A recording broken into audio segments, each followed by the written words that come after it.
Neil, you're back again. God, we're sick to death of you at Frightfest, but in a nice way. What can you do? Look, go through this. I mean, the way Craig just sort of explained it to us, like you were more like a sounding board. You were like the person he was calling at 3 o'clock in the morning going, ah, because it was his feature debut. I mean, you've obviously, he's been one of your main actors in many of your films. So was that it, as far as you were? Yeah, pretty much. I mean, because me and Craig have known each other for, gosh, we're talking like 30 odd years now. Well, we go back quite a ways, and he was involved in my early films and things like that, and we've kept in touch, and we've been backwards and forwards over the years. So when he got a chance to make his feature debut, he called me up and just said, like, have you got any advice? Can I call on you for anything like that? And I was like, yeah, I'm here for you. Whatever I can do, because I want to see you do a great job and have fun with it as well. So whatever support I can give you, I'm there for it. When you read the script, what did you think? I thought it was a lot of fun. I remember going backwards and forwards about the title quite a lot as to what it was going to be called. And I can't even remember what they finally settled on, to be honest, because it was like, should it be called Little Red, then Little Red Right, like Red Right, and I was like, I think they've settled on the right one. That's the main thing. I think that was the one that we pushed for. Right. Was like, I know you want to wear the idea on its sleeve a little bit, but not too much. Right. So just take it, push it away. But yeah, because we've seen films like this. But I'm talking about The Company of Wolves. Those sort of. Yeah. So you've got to do something really different these days with that sort of. Especially when you got to contemporize it. You're putting it very much in the real world. So yeah, just like hint at it, but don't be too obvious. And then I was there for him whenever he needed me. Yeah, were you on set ever? Did you go along? Actually, no. I didn't need to be.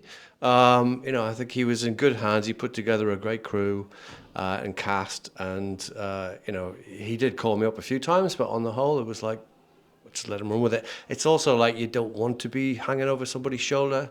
I wouldn't want it on my debut, so I didn't want to be that shadow on set, and annoy the fuck out of him.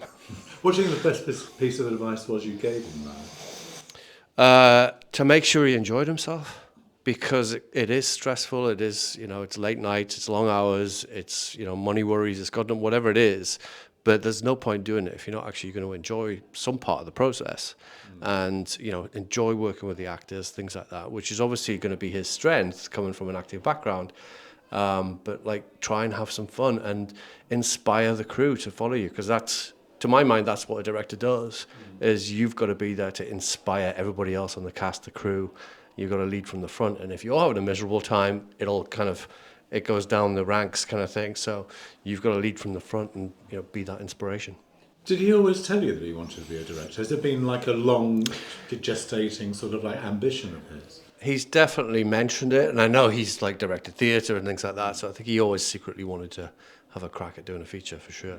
And I asked him this, I'm going to ask you this. I mean, does it take an actor to make a good director, do you think? Because they actually know how to guide the people in front of the camera. Not necessarily, but I think that they have an insight into the acting process, unlike a lot of other directors, so that helps.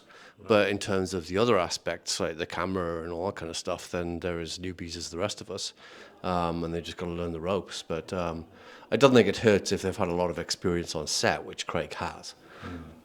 I mean, the film looks great. I mean, it actually, there's something there, isn't there? He's definitely got something. No, he's pulled it out the bag, which is great, and it's just great to see. If he wouldn't be showing it if it wasn't. No, I didn't think he would. But you know what I mean? So he actually there is definitely some sort of talent and quality there. There's no question of that. Yeah, I mean, that's the best thing to see, is that you just, seeing your mate do something and actually achieve what he set out to do just makes you proud. But he's your competition now, surely. Yeah, but okay. I'll trip him up later on. Well, listen, I'd be remiss not to ask you what you're going on in your particular career. So tell me, get us up to date on what's happening with you. Well, yeah, I've been quiet for a while. I mean, obviously, there's been things like the Descent anniversary and stuff like that. But in terms of new stuff, I've been hard at work writing for the past couple of years, and I've currently got 3 features that are sort of on the cusp, and it really is just a case of which one goes, and you never can tell until it goes. But yeah, all 3 genre films. So of course, we shall see. We wouldn't expect anything less. I wouldn't want to do anything less. That's what I like to hear. Thank you very much, Neil. Cheers.